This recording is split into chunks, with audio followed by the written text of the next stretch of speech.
CEO Andy Goebel moved headquarters to this luxury waterfront palace while forcing you to pay $226,000 for the completely empty old offices. So basically, we as taxpayers pay $20,000 extra dollars every single month so that this nonprofit CEO could do his work with a better view. America, a nonprofit CEO took $13 million a year of Portland taxpayer money meant for homeless shelters and used it to upgrade his personal office with a waterfront view. The city and the county knew about the overbilling in 2022 and kept writing him checks anyways. County Commissioner Julia Brim-Edwards feels that the Homeless Services Department could have done more to prevent this. Pearl District residents are suing the city for a different shelter destroying their neighborhood. Portland's homeless industrial complex is eating itself alive. Let me show you exactly how.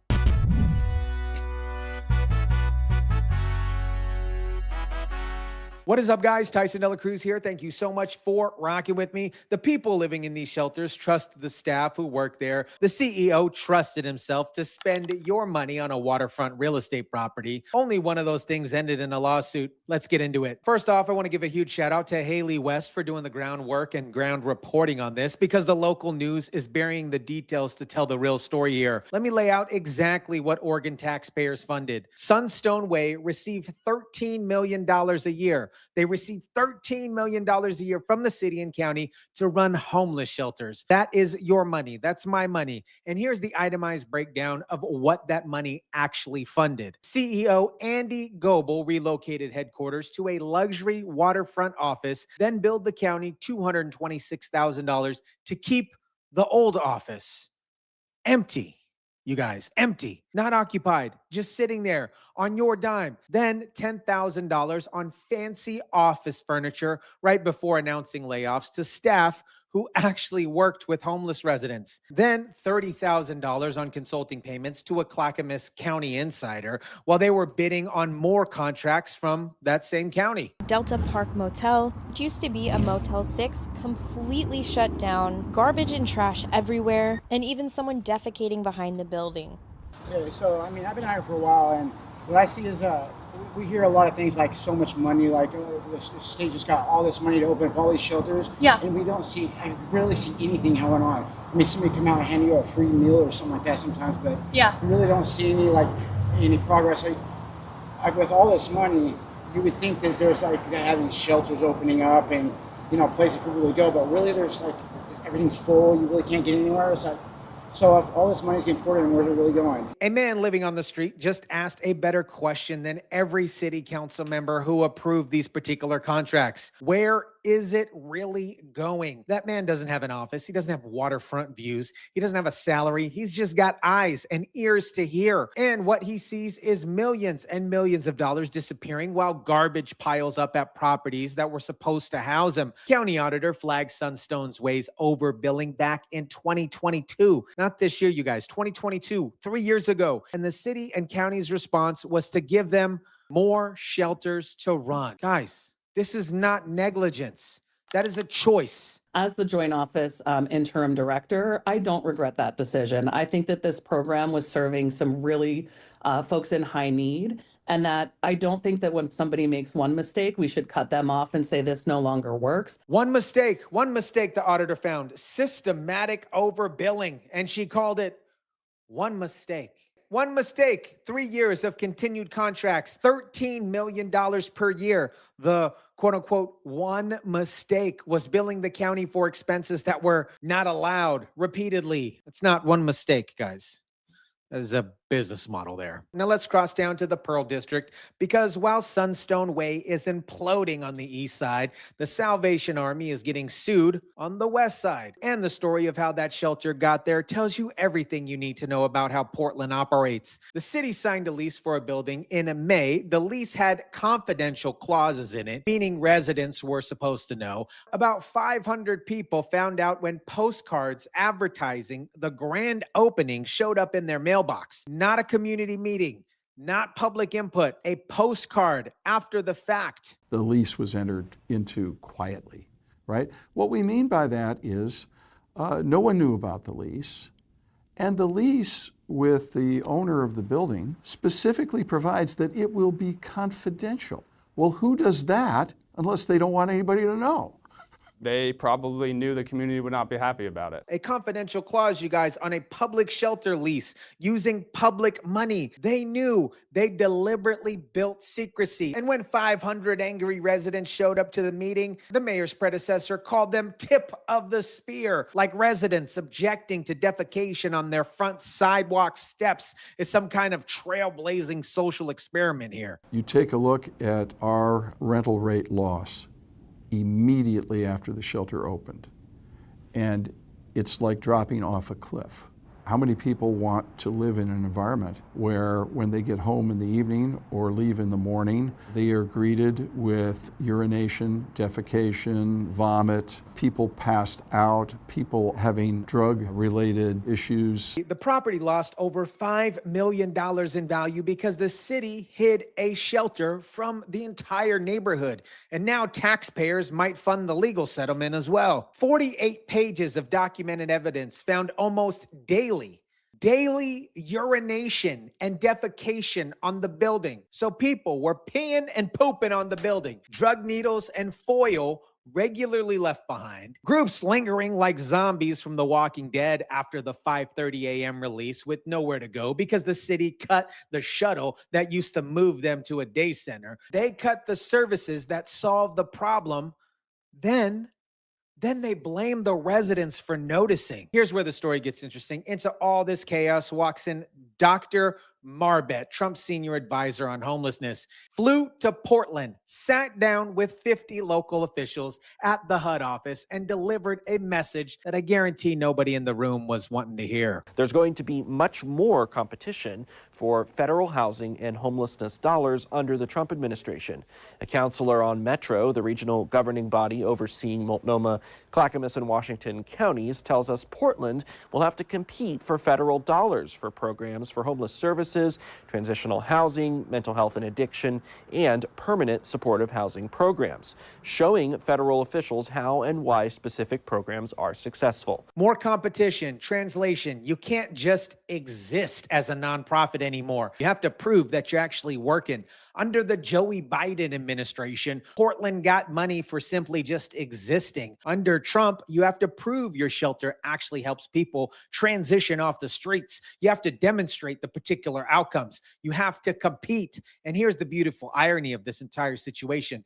The same week of this visit, Sunstone Way collapses because their outcomes were a luxury waterfront office and fake consulting invoices, you guys. I have to say I came in skeptical today, just like anybody, but in my role, I have met with members of the administration, in particular on transportation, where we are receiving funding and we're anxious to receive more funding. So I'm comfortable meeting with members of this administration.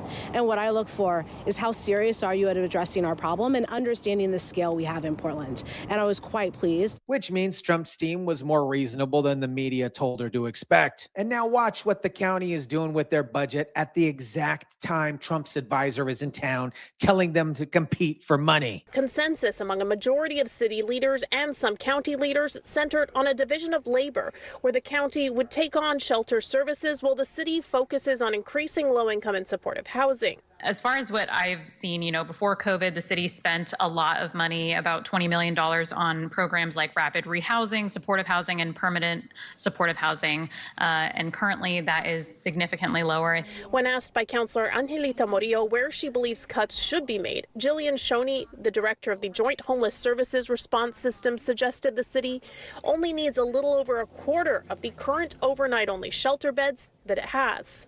Getting a human to a bed who maybe is resisting 24/7 shelter, maybe keeping, I'm gonna say 200 to 300 online for that purpose. That, of course, goes contrary to Mayor Keith Wilson's plan to scale up shelter beds, many of which have been overnight only. Council members like Alana Purtle-Guinea pointing out that it's not a position anyone wants to be in. We have fiscal cliffs we knew were coming and didn't plan for. Okay, a council member just described deliberate negligence as a quote-unquote surprise. They knew the pandemic money was always going to run out. The supportive housing services revenue was already declining. They watched it happen and built programs on a foundation that they knew was temporary. And now 400 Sunstone Way residents are the ones paying for the planning failure. Amid all of this, you guys, there is one development in Portland that I'll give genuine credit to because I'm not here just to beat up on everything. The county just approved a 24/7 sober and stabilization center in the Central East Side. They were like, we need this resource in the community. And I think what yesterday's action, not only are we going to have sobering capacity, but we'll also have in that same facility withdrawal management. The county is getting $25 million from the state to start construction. Once it opens, the county's deflection center will close, with those services moving into the new facility. The sobering center will have 47 beds and offer treatment services around the clock. It's expected to open next year. A deadline Commissioner Brim Edwards says she plans to keep. Withdrawal management in the same building. That's the first time I've heard of a Portland official describe the integration approach instead of just adding beds and shuffling people around. 47 beds, 24 hours, $25 million from the state. Withdrawal management on site. First responders take intoxicated people directly there instead of the jail or the ER. This is the type of situation that can disrupt cycles, not just warehousing people in buildings and calling it housing. The man named Morel, who's been on the streets for 13 years and lost count of overdoses, he said he wanted to know more about a place like that. Fentanyl, yes. For him, it can be harmful. Like, it can put me out. Overdosing is common. 6, 7, I lost count. And he's lost community during his 13 years on these streets. Overdoses, I've lost a lot of friends. Moreover, the overdoses. I lost count of overdoses. That is a human cost of a system that warehouses people without treating the actual problem here. But here's the thing. This good faith investment gets undermined by the same structural problem. The businesses in the Central East Side, nobody told them the sobering center was coming. The county spokesperson said they met with the neighborhood association. The neighborhood association chair said they're naturally wary, which is pretty obvious here, and it's not clear how things are going to turn out. Super obvious. That's not a community partnership. That is a notification dressed up as collaboration. Whatever is going on with their corporate is going on with the corporate. It's not them. They shouldn't be the ones having to suffer for it too. Deborah Alder has been living at Delta Park Shelter in North Portland for 9 months. She feels residents and staff are getting the raw end of the deal as Sunstone Way plans to dissolve by July 1st. When you're homeless, it's hard to trust people. It's hard to open up to people. So you stay, secluded, you don't open up. After 10 years on the streets, Alder says she was able to break that cycle thanks to the shelter staff's support. We have developed relationships with them. We know them, they know us.